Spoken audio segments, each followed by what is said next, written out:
Find the answers to questions you may or may not have asked yourself here at Science, Conversations on Cognitive Science, hosted by Elisa Palmer and Sönke Löw. Before we start with today's episode, I want to give a short disclaimer. Today's episode contains discussions about explicit content, including but not limited to pornography, image-based sexualized violence, and the use of deepfakes. We understand that these topics can be sensitive and may evoke strong emotions. If any of these subjects is distressing for you, please consider skipping this episode. Our aim is to approach these topics responsibly and from a scientific background, but we also understand their sensitivity. If you are impacted and need support, please consider reaching out to a helpline or professionals in your area. In the show notes, you can find some resources, but there might be better suited ones wherever you're coming from. Now, let's proceed with today's episode. To begin this episode, I want to tell a short anecdote maybe. Yesterday, I was looking through the Google images of a famous actress. And one on the first page of the Google images, it already says like naked photos off. And the URL had something about AI-generated something in it. Mm-hmm. And that immediately raised my attention because that's exactly the topic of today's episode. And for that, we like to welcome Annemarie Witschas, who is an expert in this field. Welcome. Well, thank you so much for the introduction. And yeah, happy to be here. I think this topic is going to be really interesting and exciting for us to record and talk about. But before we go into the topic deeper, we, as always, want to play our short get-to-know game. I give you 5 sentences or 5 sentence beginnings and ask you to finish those. Mm-hmm. The first sentence is, as a kid, I always wanted to be. So there were always a bunch of things. I think first I wanted to be a cat. So I was really hoping one day I would turn into a cat. And then it really varied from interior designer to diver, like exploring the underwater coral reefs. Maybe also writer or psychologist at some point. So I think this is also why I'm at cognitive science, because I could not just decide for one thing when there's so many cool things to explore. I'm just still thinking about the cat. Why did you want to be a cat? I mean, they just have great lives. They can sleep a lot, get food, and are just very fluffy. True. Yeah, I see that. I think life would be easier as a cat sometimes. Yeah, definitely. If I was an emoji, I would be? I would be the side-eye emoji, the ones that like eyes, but they look too... It's just eyes, doesn't have a face. Yeah. Why? I think I just like the kind of sentiment that it transports. It's just this being a bit like cheeky, looking to the side. Yeah. Yeah.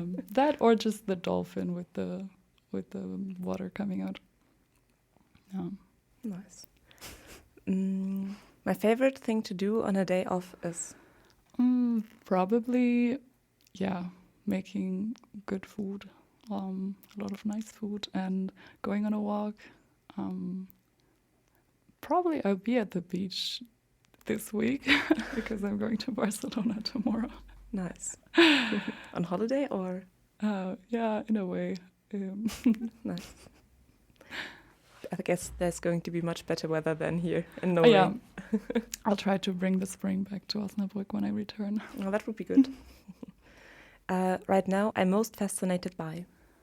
I think I'm most fascinated about time recently. So about like the notion of how time, there's different conceptions of time, and that can vary a lot depending on which Zeitgeber you have. So like kind of which external circumstances you have that give you an orientation whether you should be faster or you should be slower, and how much that changes to like perception of our lives. I don't know if you've noticed, but since there is a semester break, time flows very differently than during the semester. Honestly, not for me this term, because I'm doing more lectures in my lecture-free period this semester, but... Well, then maybe it's the other way around. Yeah, I think so. I know it's time to call it a day when. Yeah, like I would not know. I'm also a very night owl, so I don't really have a very stable rhythm of when to do things and when to stop doing things. So I sometimes have these like nightly things of, I stay up for a long time. And I think people who've done courses with me will know that I will send out emails at a time when you're not sure whether I'm still awake or I'm already awake. Which case is it usually? The still awake one. But I think it's a process of having a more rhythm. So I'll tell you about that next time, how it's going. So having gotten to know you as a person a bit better, I would now love to hear where you started your whole scientific or cognitive science journey, where you're at now, and also what were your main fields of interest during your time at studying it. Mm-hmm. Yeah, so I did my bachelor's here in Osnabrück, and I started, am I gonna say that? I started in 2017 here, and I did actually a different study program before, which was not working so well for me, or it was not interesting me. And I just like the possibility or the option of having many different fields that are really interesting me, that I can study here. And actually I was very scared in the beginning when I applied about all these complicated sounding fields of neuroinformatics or artificial intelligence or computer science, and I was counting, okay, I have to do 5, so maybe I can just not do those because they sound really complicated and really scary, and I don't have any prior knowledge to that. And then interestingly, once I started, those were the first modules that I filled and the first the things that really interested me. And I guess the fields that I was more interested in when I applied, like linguistics, was something that I'm dropped more quickly. So that was also kind of like a bit of an empowering process to figure out that things can be very scary, and there's also like this gender dimension of whether you can see yourself doing a certain thing or not. And I think it's very, very nice that the study program here also gives that opportunity and offers people to whom, I don't know, neuroinformatics might be a big and scary word, to try that out. Yeah. So you've done your bachelor's and now you're doing your master's? Yeah. Or are you a bit further already? So yeah, now I'm in my master's, and now I'm mostly focusing on AI or machine learning and philosophy. But mostly I'm also working in the ethics and critical theories of artificial intelligence working group here, or research group. And that's my focus right now. And today we are going to talk about your bachelor's thesis, or the topic you focused on during your bachelor's thesis, which is already combining AI and philosophy ethics.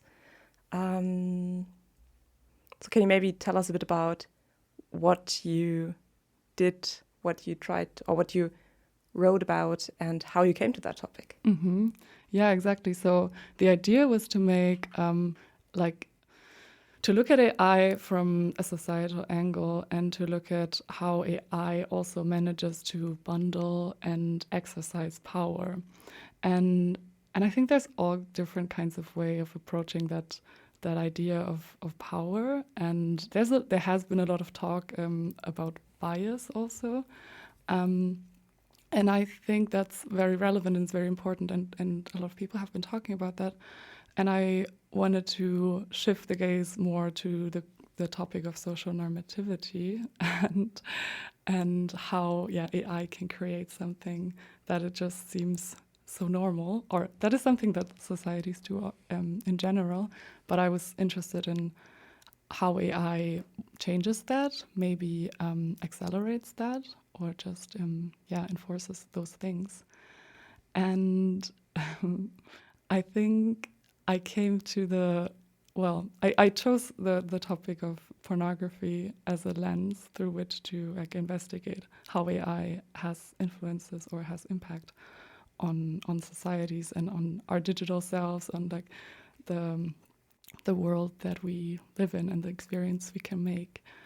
And I guess there is this starting point, which is this kind of conflicting or weird observation back in the time. So it's already been a while. So I wrote it in 2020 or handed it in 2021. And so back then, I was observing how on user-generated platforms, so that means just basically social media platforms where users upload content, there was this very strict moderation guideline in terms of what you can post and what you cannot post, and there was this big debate about whether you can show female presenting nipples or not, whether, I don't know, there can be photos of breastfeeding, whether there can be any photos of like nudity, and also that was different for different genders. So yeah, this observation of there are strong forces at play that try to keep any instance of human sexuality from the social media platforms, even though we would think that social media and everybody's exchanging and freely, they are supposed to portray our lives as they are, and then just very interesting how this part is cut out and is made invisible. And on the other hand, we have porn sites like tube sites. And it's just fascinating, like how much traffic goes to those tube sites platforms. And it's like 3 of the 20 most visited websites daily are porn sites. And those are the ones that have very questionable labor conditions, very questionable forms of content, like either that is content which was uploaded unconsensually, some debates about minors and like forced content, but also a lot of content that has been has been stolen and copyright infringed. So and just I think it was just interesting to see how this whole phenomenon of tube site porn platforms, which make up this huge amount of the internet, how that is not really talked about a lot in academic discussions. And also, my hypothesis or speculation was that there's also a form of, sex negativity at play there that shapes whether we can talk about this in academic discourses, and that might be also similar reasons why we treat sexuality on content on platforms and social media platforms that way.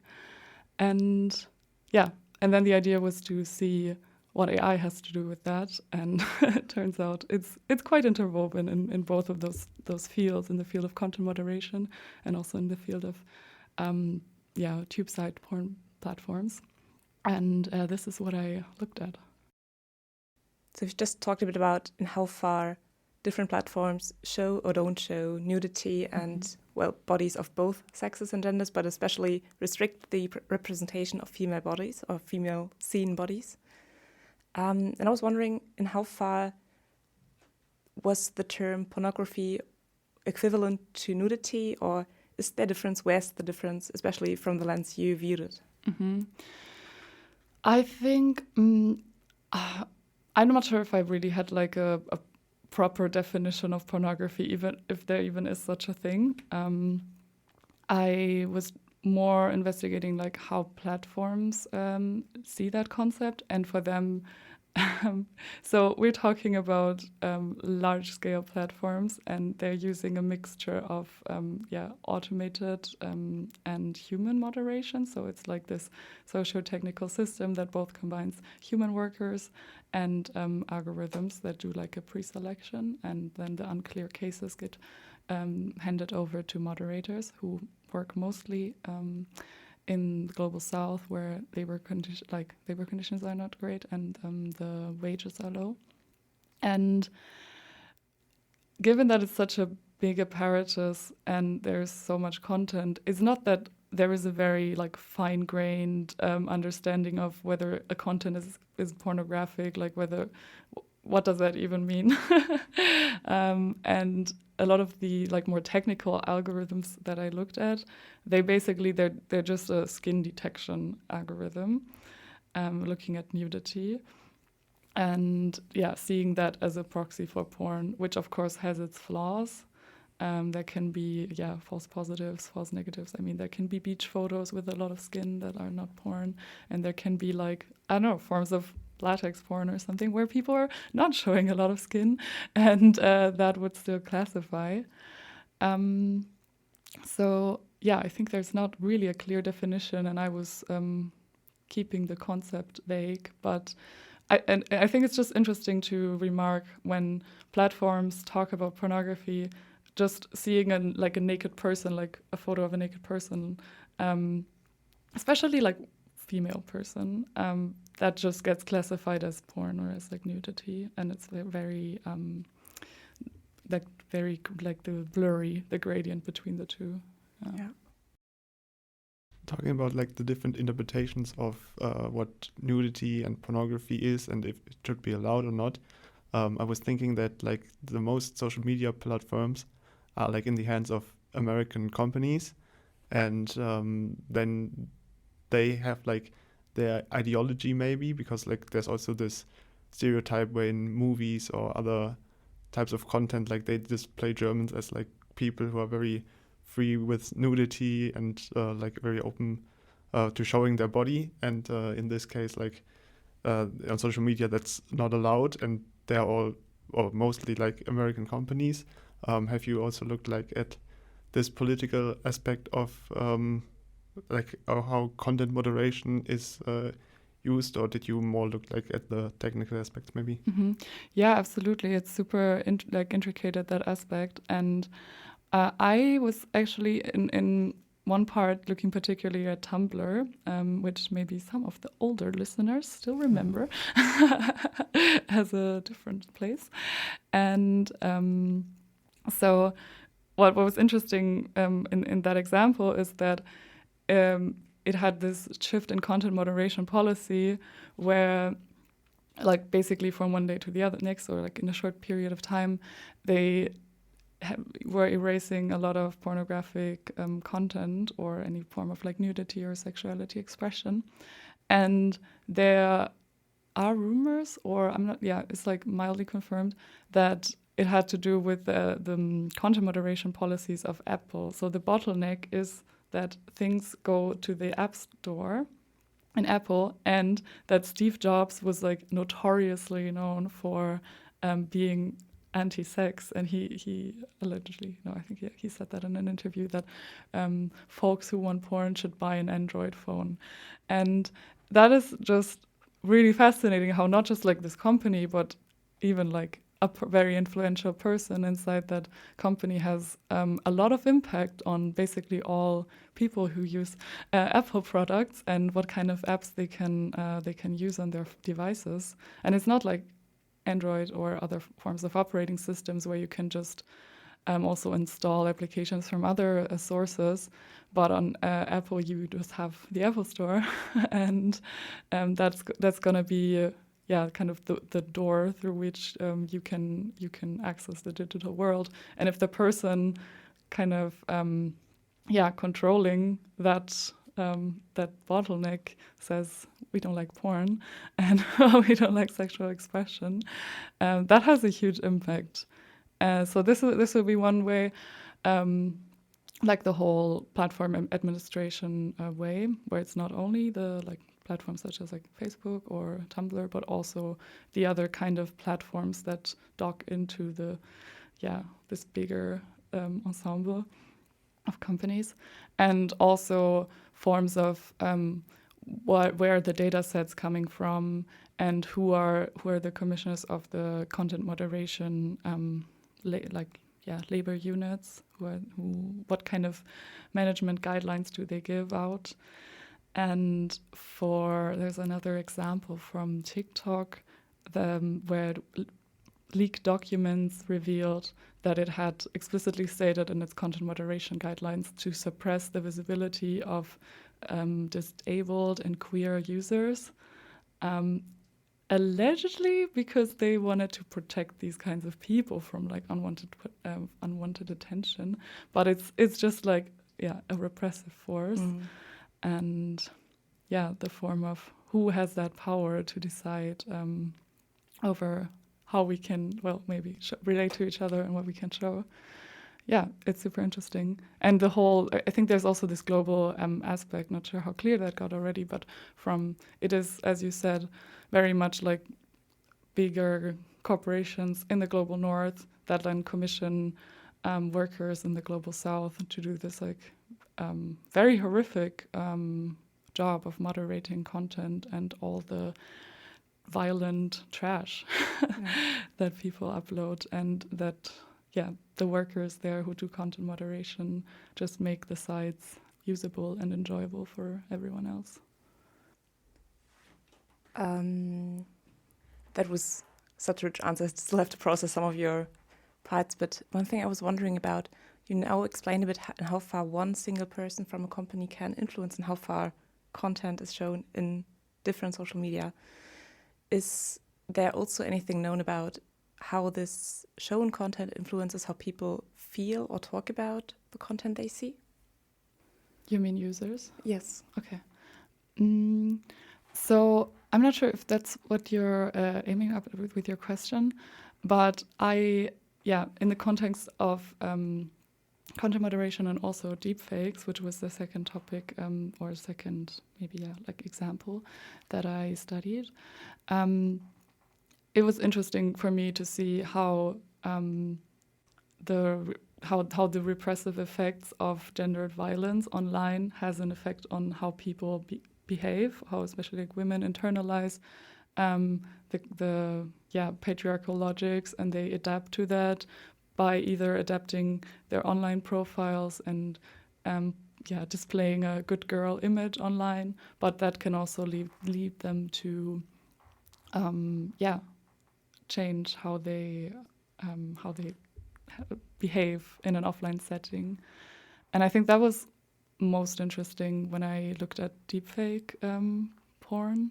Should I can I maybe explain what deepfake is in general? Yeah. So the term. So deepfake is a technology, maybe some people also know it as face swap.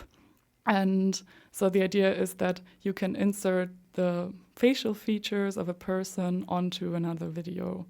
So if I have enough, training data, so that means if I have enough photos or short videos of Elisa or of Sönke, then I would be able to learn your facial features and project them onto an existing video. And that there's a lot of, entertaining instances of that on YouTube where, they make Barack Obama, I think, say something funny, or you have that with a lot of actors. And it's a big debate mostly for the whole misinformation discourse, and people are, I think rightfully so, scared on the impact it will have on democracies and the epistemic threats that poses as to whether video material is still convincing or it's just everything can be faked nowadays. And it's also an interesting observation how there was this big discourse about the threat to democracy that faces, but the actual way in which deepfakes were used in that time was like 96% for pornography, for unconsensual pornography. And so it's also interesting how that whole part of the discourse got then kind of blended out. And in deepfake pornography, what happens is that, you just take a person's facial features and project them onto a pornographic video or also photos sometimes. And a lot of this happens without the consent of the person whose facial features are taken. there are some instances where people consent to this, and it's then like, like professional, like, sex workers, artists, that they would say, okay, I sell my facial features, and then you can do something with it. But in most of the cases, the large majority, it's people either from real life, like from day-to-day lives, but also a lot of public figures who are then, whose facial features are taken and put onto porn. And then there's entire porn sites that focus on, deepfake porn, where you can look at your, favorite actress doing things, or a lot of very weird, very confusing stuff. Also in the whole section of, like private people, people that are not really public faces.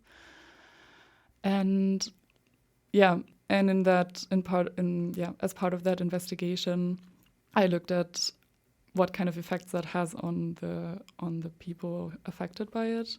And it just, from what I've read, it's really a hard thing to process. People struggle a lot just because it's this form of violence that happens to you, and it's not only of seeing that image and like seeing that your face, which is something, very personal, very intimate, and kind of the thing that makes you in a way, is taken and abused in that context.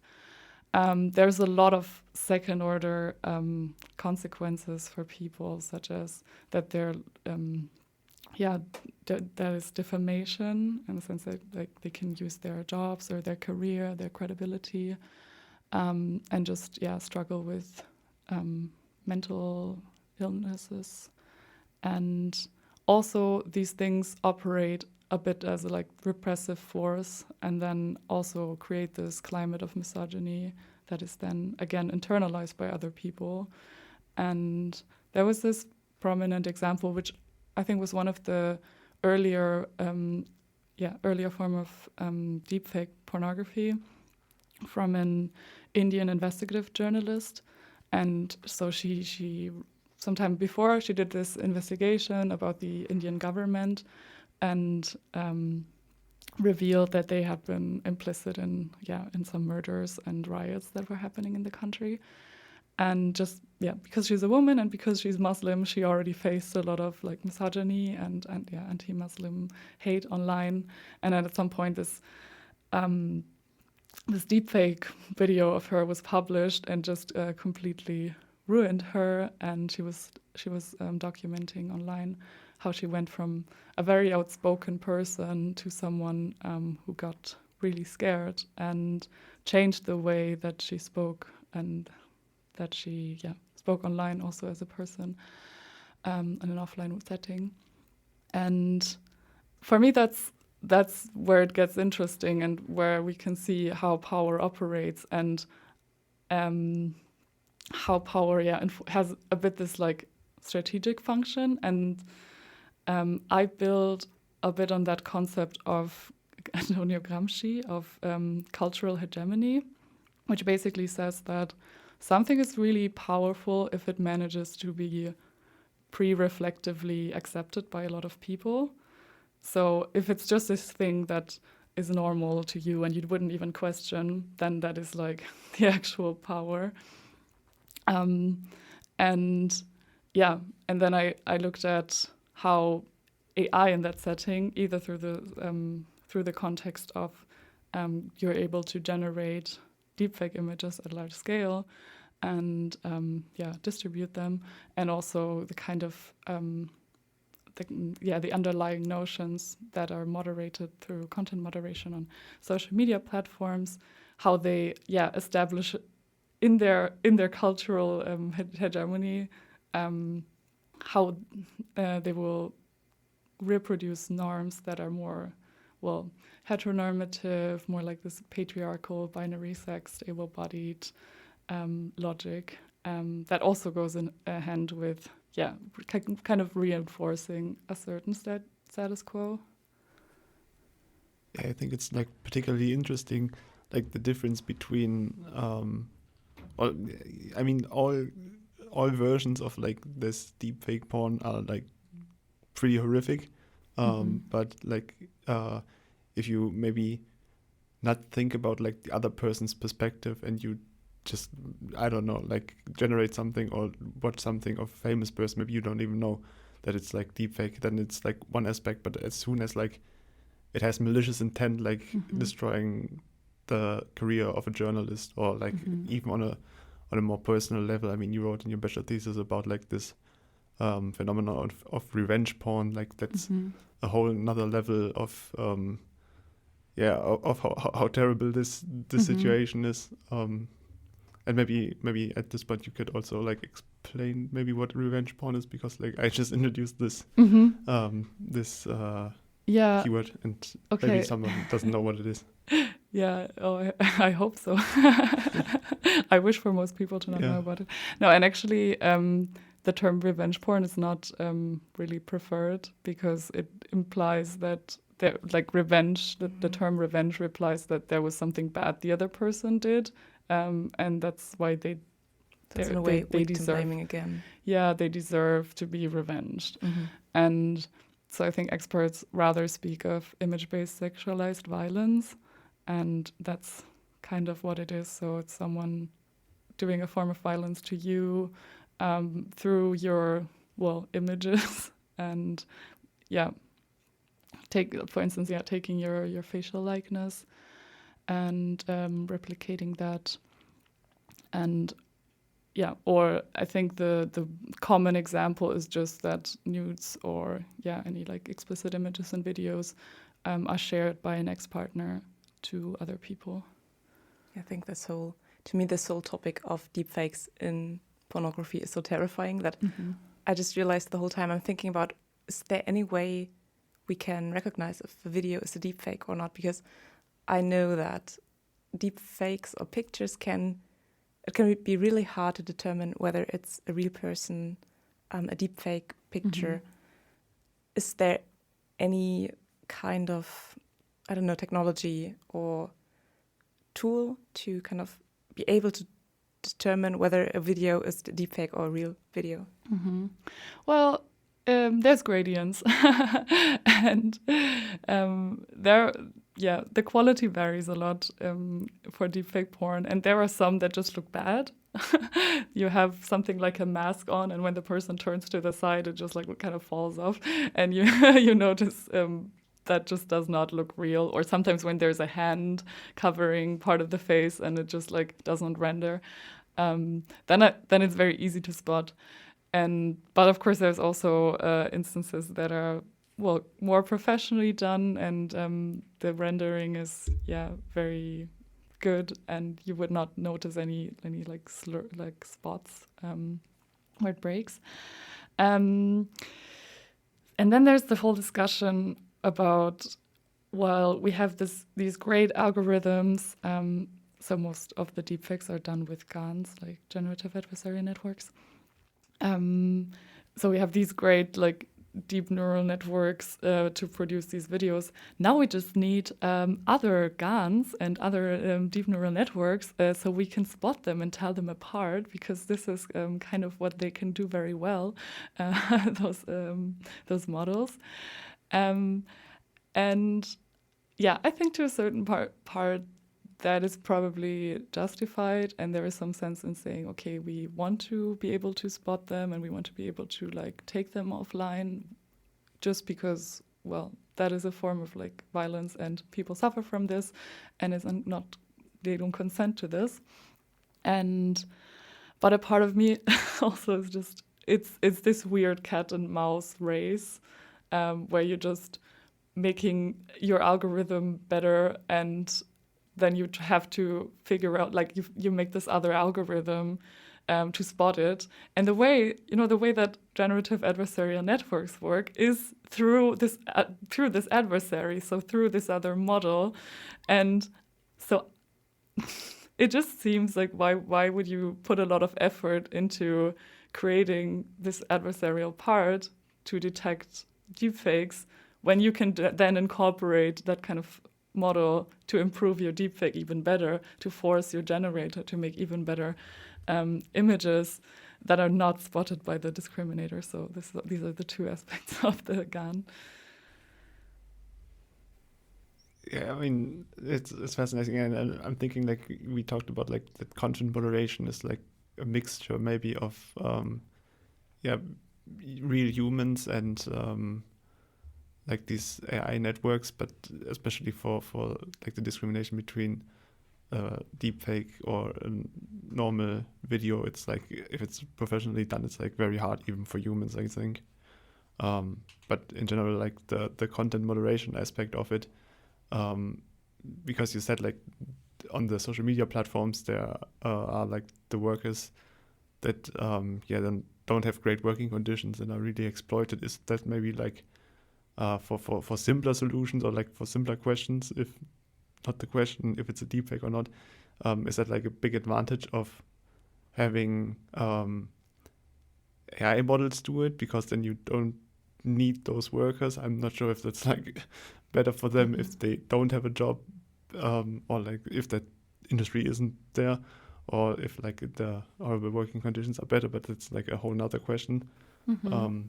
Like, is it just an advantage then to use models for content moderation, or are there also drawbacks? Yeah, I think that's a very good question, and I have been quite conflicted about the answer, because I see how on the one side, when you use an AI model to moderate content, it's very centralized in a way that you have one model or a type of model, that can scale very well, and you can use it on like all over the world on a global platform, every couple of seconds or milliseconds when something is being uploaded. And that is very scary in the sense you have this authority making decisions for everyone else. And of course, it's lacking a lot of cultural context, which maybe humans are better to do. But then when you look at the working conditions, or when you look at the lives that people working as content moderators have, it's really tough. And I don't want to say like that should not exist as a job or so. And I'm very happy to know that there are continued efforts of content moderators to form a union over the last year, and who are also fighting for, better working conditions and fighting for a way. But I also don't think that we should just get rid of the humans and just focus on the AI model, and that AI will be the savior. I think that is a big misconception. And they will always, like the AI models will also inevitably need a form of human continuous training. I think that is something that the AI discourse tries to bring forward, saying that in the future we will just have the models and nothing else, and no more humans. Whereas it's actually way more likely that the amount of people working in data production and data labeling and content moderation will rise in the future. And in terms of solution, I think it's just very complicated, and it requires a lot of a complicated solution approach on various levels, and I think a lot of questioning of just what kind of content we want to see and what kind of priorities we give. Also, who matters in the context of technologies when we produce them, what is being celebrated, and who is forgotten in those contexts. And then on the side, not just like of the content moderators, but also on the side of the users, there's also like this aspect of maybe nuance that is missing in the AI model, so that doesn't like, it treats everything the same. You said like before, like maybe there's skin detection, but then there are maybe images where there's more skin, or where like especially like nudity in a non pornographic content is like very powerful image to a bigger picture, and then it's like probably completely missing that in an AI model moderation of this social media content. I think it's there's probably ways of making the context richer, and this is something that people in AI and machine learning are working on, to not have just like this rule-based, more naive AI that will be like, oh, we detected such and such many pixels of skin color, and that's why you must be porn. So I think there's different ways of getting context into AI and into image analysis, and that has certainly also advanced like over the last couple of years. But yeah, I think the bigger question of like, well, where does that happen, and who makes those decisions, and who is also excluded from the process, and how are we all affected by it as people who use the internet on a daily basis? How far does that shape what we see as normal content? I was also just wondering, is there anything the users can do to influence decisions that are made besides posting or besides trying to trick the algorithms? But like, how can each of us have an impact or influence how those platforms work, and maybe protect ourselves, but also enable everyone to have the same rights and representation? Mm-hmm. Yeah, that's a difficult answer. I'm not sure if I have like immediate responses to that. I think for me, I like as a starting point to think about understanding more about how these systems work, and understanding, well, who is behind them, and also finding out more about which are the people that become disregarded, like how are marginalized people treated. And other than that, I think you have to also go beyond your role as a user. So I think if you just see yourself as this user and consumer, I think your options for change, for transformation will always be limited to the kind of leeway that you get from the platform commissioners. And I would say you probably need to step out of that role from time to time. We talked a lot about power today, and I was also wondering if you know anything about like the structures that it reinforces, because you said like the person that you had as an example who's very powerful was Steve Jobs, which is like a white male, and the person you had as an example of someone who was like greatly hurt by this type of pornography as was like a female Muslim, and I think that's not really a coincidence, I guess. Is it just that it reinforces like the existing power structure, and or is this maybe more complex? Mm-hmm. Well, yeah, I would say so, but also I have to say that I was looking at very two specific examples, and I'm not trying to make like a generalized claim about pornography and AI overall, but I can say from those two examples that seemed to be very much the case. The people who were hurt and were suffering were like a lot of women and trans people, sex workers, and forms of queer people who were looking for sexual expression outside of that very heteronormative mainstream media. And in terms of who are people who are profiting from the way that the power dynamics are arranged at the moment, it's of course like harder to say who are those people that are creating deepfake porn. Well, I don't know. They do not log in with their ID, so you can. They will probably not fill out demographic surveys. It's a speculation that a lot of them will be straight men, but there is no reliable data on that yet. Let me know if you have any sources to study that. I think it's also really difficult to start a study on it, because how would you just ask? You could just randomly ask people, be like, are you a director or are you a producer of deepfakes? And if so, are you white? Are you male? How old are you? Yeah. No, actually, I think there were people, like there was a paper they looked into deepfake communities.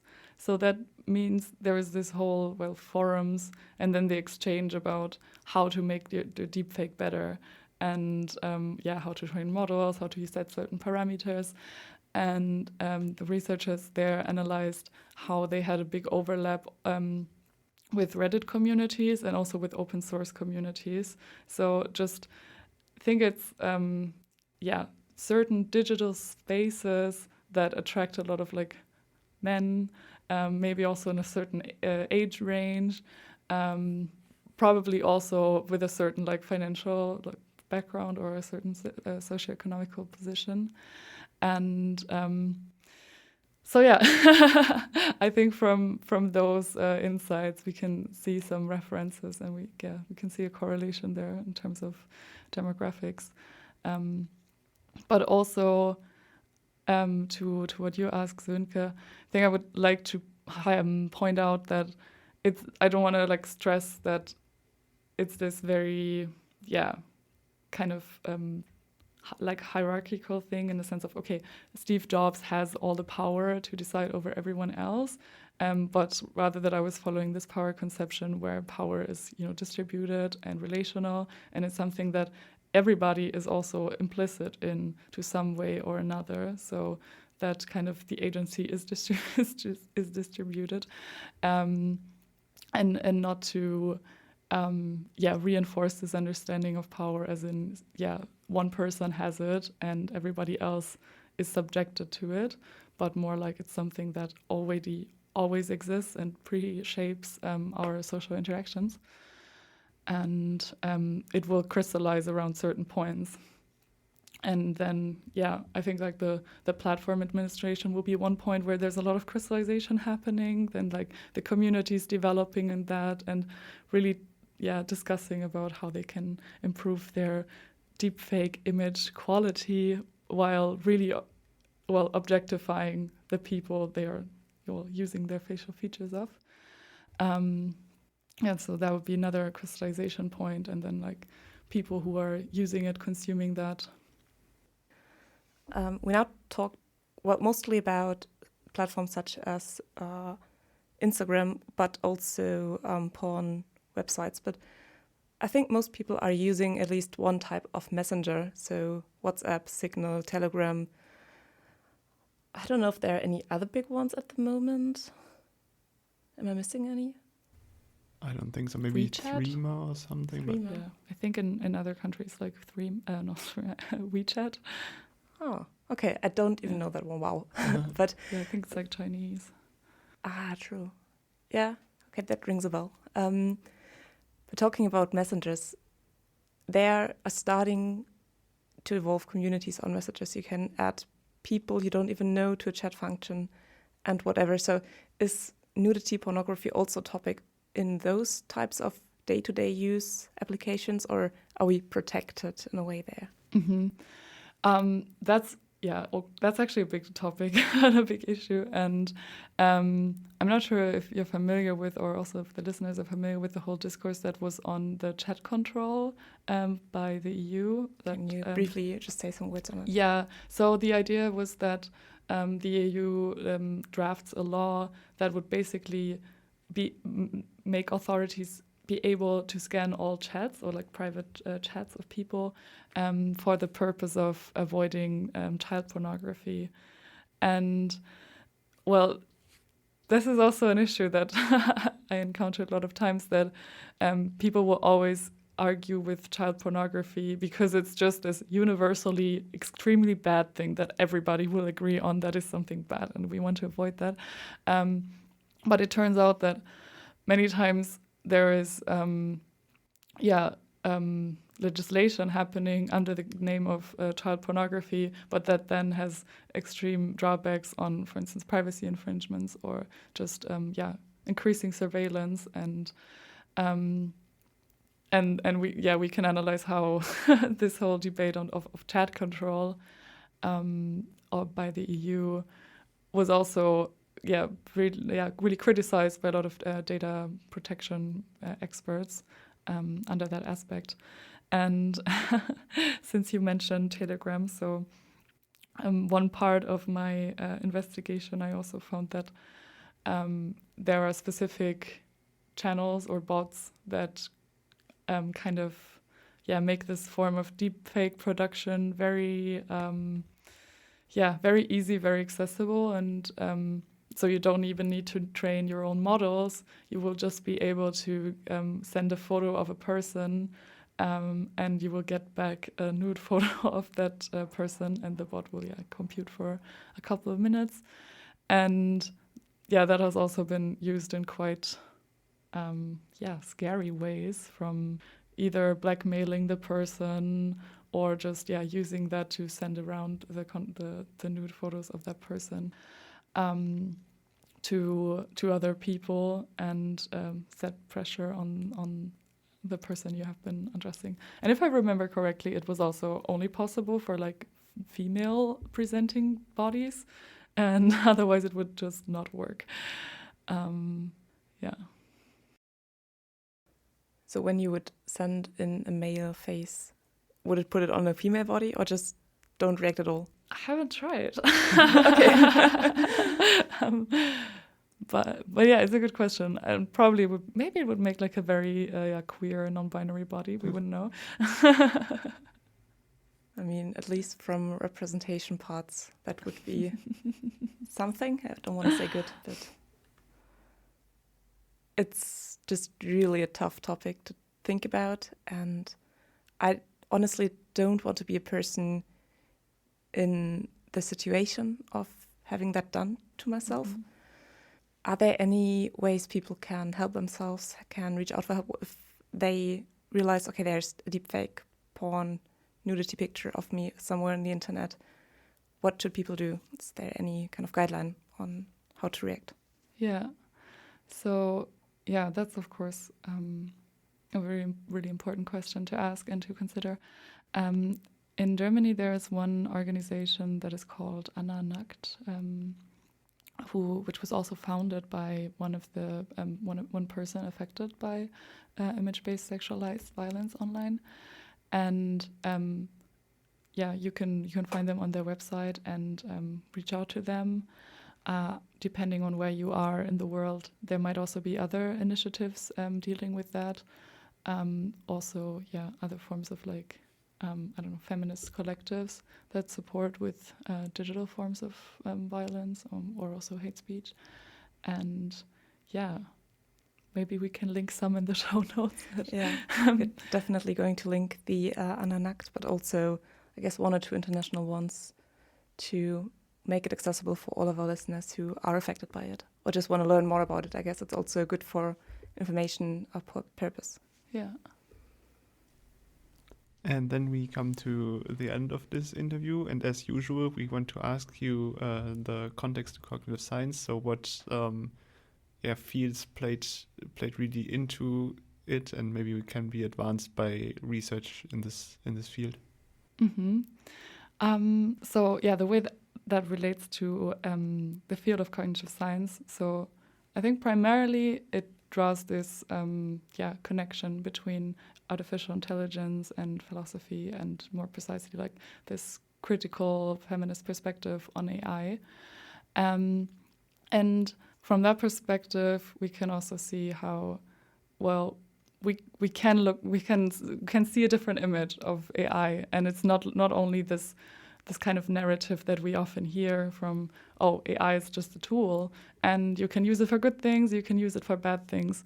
But when you look at it through this perspective, which is like this kind of marginalized perspective of queer and feminist writers and theorists, then you can see how it's really more than a tool. It's something that is a forming a culture and is forming like certain hubs, and that shapes how the technology is being developed, and bringing in a lot of like biases, of course, but also like the kind of the kind of understanding of what is normal flowing into that. And as a part of that, we can see how there is always something happening with who are the people who are developing it, who are people who are profiting from a certain development, but also and most prominently, like who is being left out, who's disregarded, and who does not appear, and then seeing how AI reproduces that and manifests all these dynamics between those different groups of people, seeing that it's more than just a tool that you can use to, fix something, fix a hole in your wall, but how it really brings a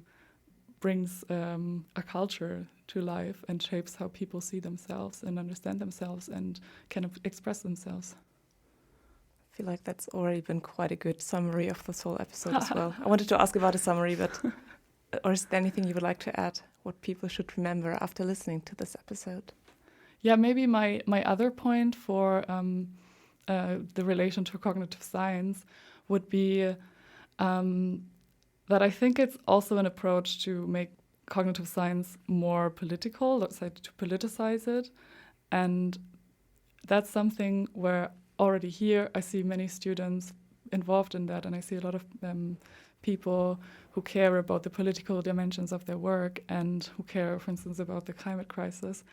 And I really hope to see that translating more into the field of research as well, so that young people nowadays who are aware of there's something like, fossil fuel emission that just is destroying the climate. There is annihilation of species, and there is this right-wing populism happening that we all are living with. This is the world that we are sharing. So really to take a moment, take a step and look around, and then trying to figure out what will we do with it? What kind of research does it need? And maybe also what does it need besides research? Yeah. And bring in those questions into cognitive science.